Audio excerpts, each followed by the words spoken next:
كل سنة وانتوا طيبين. ولعت فرحة ماء ماء، وأجمل فرحة ماء ماء.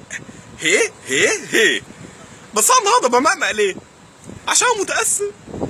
متأثر ليه؟ عشان بعد 3 سنين تفويض وتبييض وتعريض طلعت في الآخر أنا الخوف. مش هما اللي خرفان، لا أنا اللي خوف، إنما هما لا. أنا خدت خازوق كبير. خدت خازوق كبير قوي. كبير ومالوش قرار. بس جربت قبل كده يبقى عندك احساس انك تكون خروف؟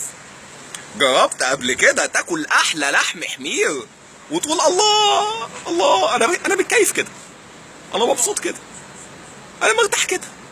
جربت تعمل ده؟ تيجوا نعمل ده؟ تيجي نبوس على ايد سيادة المشيرة في كل خشوع وخنوع وخضوع ونقول اللهم احفظ لنا سيادة النحنوح، اللهم خللنا لحم الحمير، اللهم خللنا سيادة المشيرة. جربتوا تعمل ده؟ تيجوا نمقمق، تيجوا نعمل كده. وتاني رسالة كنت عايز اقولها للشباب، عارف احلى طاعة ممكن تعملها في العيد ايه؟ هي الروشنة. تيجوا نروش. شايف ده؟ شايف الروشنة؟ شايف ده؟ شايف ده؟ شايف انا روش ازاي؟ تبقى روش زي كده. وخلي بالك الروشنة بالايه؟ مش بالايه؟ البريه مش بالايه؟ خلي بالك.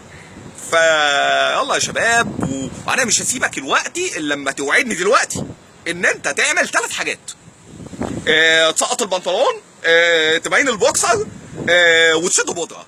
لو عملت ال3 حاجات دول يبقى انت كده فعلا بدأت مسيرة الروشنة. فعايزين يا شباب بوصيكوا نبقى روشين خرفان ونمقمق ولحم الحمير. فبوصيكوا يا شباب وفعلت يا شباب. ولعت فرحة ماء ماء، وأجمل فرحة ماء ماء. والسلام عليكم ورحمة الله وبركاته.